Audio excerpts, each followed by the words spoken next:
Good morning.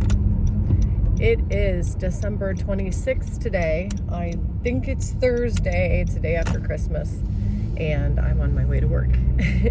Before we get started, please like and subscribe. Please share my channel. I do understand that it helps the algorithms when you like and when you comment. I love it when you comment because we can have a conversation. So thank you so much for being here. I really, really appreciate it. So today I wanted to talk, I'm going to get off the subject of the whole science and metaphysical, quantum theory and all that stuff, and how I came to the conclusion that we are all one, and that we are walking in love and in light, and that we can, with our thoughts, create the reality, at least somewhat, around us.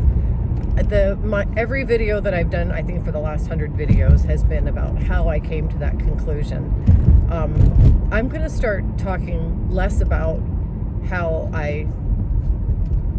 how this all came about, and more about what to do with it now. This video is kind of a turning point, because yes, I do share live in gratitude, live in love, but I want to get a lot deeper into how to actually put this all into practice. If I know beyond the shadow of a doubt who I am, and if who I am is part of the I am, the one, God, the all, the collective consciousness, if I am joined with that, and that is a limitless entity, it's like wave, it's like thought wave that is limitless. If that is who and what I am, and this is an experience that is created, and I did want to make sure that I correct one thing that I've been talking about. I've been talking an awful lot about wave and the fact that, this is like almost like a hologram or an illusion. A lot of people say that this is just like a dream, or this isn't real. But then there's scientific fact that in every atom, I believe it's like 99.99% like nothingness, and that additional 0.00 whatever is like matter, and there is a physical property to everything that we are in. It's not that we can't touch this, but the physical is detected. The physical that exists, and it is physical. I'm knocking on the steering wheel. It's a hard steering wheel. It exists because of our senses, and I'm not going to get really deep into that in this video, but the matter, there's wave and there's particle, and the particle of it is experienced by our senses, and our senses go through our brain. And what the main idea in the whole spiritual walk of being one is that we are all connected. Everything is connected. Everything.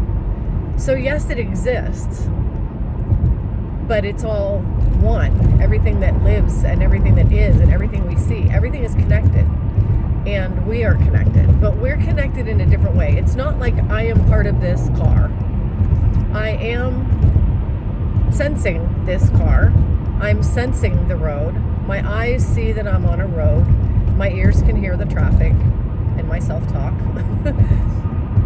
I am sensing this experience with my senses, but I am not this. I'm not part of the things that are concrete. I'm part of the things that create the things that are concrete. And what creates the things that are concrete is thought wave. I'm just going by what I've learned so far, and correct me if I'm wrong, as always. But with that being said, I'm no longer trying to explore whether this is true or not. I'm no longer trying to, and I'm not trying to tell anybody else this is the absolute truth, because I am certainly not Einstein. I am not Nikola Tesla. I'm learning from, I'm not, I'm listening to, is it Neville Goddard, I believe is his name is. I'm listening to him lately, Dolores Cannon. I am not those people. I'm not a great philosopher. I'm certainly not Jesus. I'm not a monk, and I'm not the most enlightened person ever known to man, but I know what I am. I'll tell you what I am, and I know what I am for sure. I am part of this. And when I say this, I know what I am and I know what I'm a part of. I am a part of something good. I am a part of love. I am a part of light. And I have choices. There is a duality. There's a duality to our minds. We, as the beings that we are, in our purest form, do not have that duality. It's all love and it's all light. There is no negative darkness in it. The darkness cannot commingle with the light. It doesn't. So we come from the light, where there's no duality. And heaven and hell and sin is the creation of that duality, is to come to this experience where there is a duality. Now we no longer have just light. We're not just pure light beings here in this experience. We are pure light beings who are also living in an experience where we see suffering. We see pain. We see hatred. We see jealousy and strife and discord and anger and rage and and immorality. We are living in an experience where we went from not having a duality and being all pure light, which is God, to living an experience where there's that contrast. It's the contrast, I believe, that we're experiencing this contrast within this lifetime so that we can grow the side of us that is the love and the light. Light expands. Light expands. The universe is expanding. And light, when you say, the speed of light, when you shine a flashlight, it goes. The light keeps expanding. And the love that is the all, the positive in the universe, it's growing. It's expanding. And it's not just growing outward. It's growing and it overcomes the darkness. So this love and this light, it's an important job we have to grow in our love and our light. Because we are literally piercing the darkness with our love and our light. That's what we're here for. To grow and to pierce the darkness and to pierce it more and more and more. And eventually what's going to happen is we'll overtake the darkness. And that's what I believe is the name of the game, is all coming together in love to the point where we smother out anything dark. And I don't believe that we're going to overcome the darkness here in this earth and this experience. I believe this earth and this experience is the testing ground, or it's like the training center that we go to. We go to the boot camp for, a number of years, and we live here in boot camp, and we live here in the, do all the things that it takes here to overcome the negative. And as we live here and we experience this, oh, come on, dude. All right. As we live here and as we experience this world and we grow and we expand in the light, I don't think it does. The Bible says that this world is going to basically turn into the light. I do believe the darkness is going to be pierced. The darkness is going to be overtaken. The darkness is going to be overcome. And the job is to create nothing but pure light right here. To get rid of the darkness so that everything is nothing but pure light. And it is happening. The darkness cannot win over the light. And this is where the hope comes in. I looked something up yesterday, last night, and I continued to research it this morning. And I want everybody to wrap your heads around this. People are being really, really fearful and upset right now. And I was getting into that a little bit before I looked this up. I decided, a lot of things are coming up in politics. You have some people that are really happy that Trump is in office in the United States, and some people are not happy. Most people are not happy with greed. Most people are not happy, whether you're for Trump or against Trump, or for Elon Musk or against Elon Musk. It doesn't matter. Everybody comes together in the dislike of greed and the dislike of being robbed. None of us like our bank accounts being robbed by people who already have billions of dollars, right? If I have $1,000 or $500 in my bank account, I don't really want 250 of that, or most 90% of that taken by somebody who's already got billions. It's not right. It's not right. It's unfair. It's a dark thing to do. It's an evil, mean thing to do, to take from people who don't have. But in this world, we have that. In this world, we have multi-billionaires who want more. They want what we have. We might just have the bare minimum that it takes to live, but they still want what we have. They can't get enough. And see, this is the name of the game. I'm saying this like I'm all gleeful about, like, oh, excited about this. But it really, when you look at it this way, this is the name of the game. Because here's the thing, and this is going to really help a lot of people overcome the fear of not having enough money. The world, this earth where we live right now, in monetary value of the resources and the money and everything that is possible to achieve and to have here on this earth, is 5,000 billion. Wrap your head around that. That comes to, I believe, something, I don't know how many trillions or gazillions. It's like octillions, or I can't remember exactly what the term was to describe how many dollars and how much value is in this world for the taking. Whenever we say like God is limitless, there's an endless supply of money and resources here. 5,000, I think, or is it 5,000 billion or 5,000 trillion? I think it might be five. I don't even remember. But it's a number that no man on this earth could possibly achieve. The total wealth of every single one of the 1%, all the multi-billionaires and all the 1%ers who have all the money, the total wealth of all of them is $43 trillion. 43 trillion. And it is 5,000 trillion. So do the math. The 1% that we call all the greedy people, who we think are taking all our resources, have 43 trillion combined. That's all the riches in the world. All the rich people in the world. 43 trillion. And the world value is 5,000 trillion. So take 43. If you have $1,000 and you have to spend $43 on your cable bill this month, you still have enough money left in the bank to where you feel pretty good about yourself. That's 1,000. If you have $5,000 and somebody sends you a bill for 43, you're going to be like, okay, covered. I got this. I still have 5,000, or, well, I'm not doing the math in my head. I know it. That's an easy math equation that I'm not going to do right now.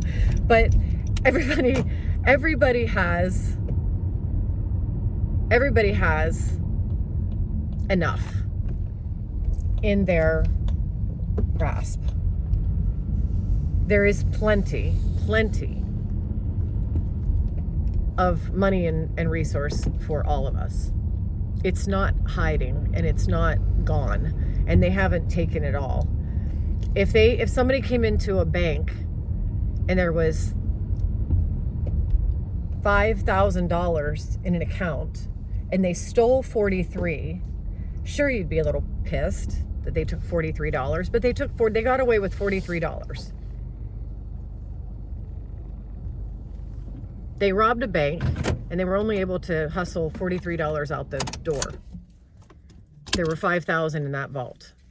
And I'm just using this. I mean, I know banks have a lot more than $5,000, but I'm just using this as an example so that everyone can understand how small these multi-billionaires really are. Where it comes to the ants on the ant farm, these multi-billionaires have not taken anything. They might be living like they have. Oh, we own everything. We own the world. Do you know how much it would? Google search, I don't remember the exact number, but I Google searched, how much would it cost someone to own the world, to purchase the world? And it was like gazillions and gazillions and gazillions. I mean, to purchase the world, Elon Musk can purchase a congressman or a congresswoman. Elon Musk can purchase some votes. Elon Musk can purchase some companies. and Elon Musk can purchase media. And yes, the only way that we can be controlled, the only way we can be controlled is by allowing ourselves to believe that we can be controlled. Turn off the news. If you don't want your brain to be brainwashed, turn off the news. I turned off the news a long time ago. That's why I don't know half of these facts. I see things pop up every now and then on YouTube, but I don't sit there and watch news. I don't. I get my information by seeing, some things when I'm on YouTube or when I'm on, Facebook or when I'm somewhere, it'll just pop up at me, and sometimes I'll click on it and just say, okay, what's going on today? And then click back off of it. Just curious, just to keep informed a little bit. But I don't sit and bury my nose in every little, I don't even know what to call the things that are going on. There are so many things that are just freaking people out. I know I saw the drones over New Jersey. Oh, is it aliens? Everybody's freaking out.